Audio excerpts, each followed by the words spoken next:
रिक्षा आणि टॅक्सी चालकांना मुदतवाढ का दिली? जे 3 महिन्यात नाही शिकले ते 1 महिन्यात शिकणार का? अमित ठाकरे यांनी परिवहन विभागाला हा सवाल केला. अजून मुदतवाढ नाही दिली पाहिजे असं अमित ठाकरेंनी म्हटलंय. माजोरड्यात टॅक्सी चालकांवर कारवाई केली पाहिजे असं सुद्धा यावेळी अमित ठाकरेंनी म्हटलं.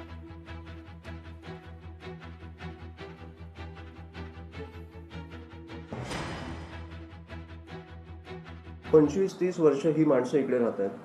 तुम्ही 3 महिने एक्स्ट्रा दिलेच का? बरं, टॅक्सीवाला कस्टमरशी एवढं काय गप्पा मारतो? कुठे जायचंय, डावीकडे उजवीकडे, 1 ते 9 नंबर ओटीपीसाठी आपल्याला लक्षात ठेवायचे. हे ह्याला किती दिवस लागतात?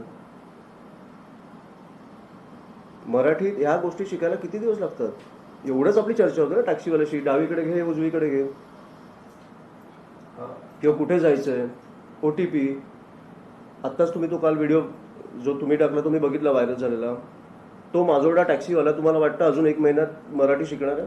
जेव्हा जाहीर झालं ना की सगळ्यांनी मराठी शिकलं पाहिजे, त्याच्यानंतर 3 महिन्याची मुदतच का दिली मला कळलं नाही, आणि आता अजून 1 महिन्याची देणार. मला हाच प्रश्न सरकारला विचारायची की 1 महिन्यात हे शिकणार आहेत का जे 3 महिन्यात नाही शिकू शकले? माजी मुख्यमंत्री पृथ्वीराज चव्हाण यांची आज नाशिकमध्ये व्याख्यान होणार आहे.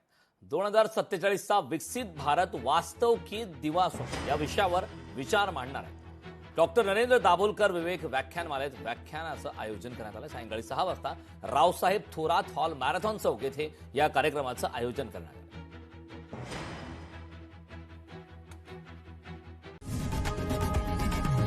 लोकशाही मराठी ऐका, पहा, जागरूक रहा.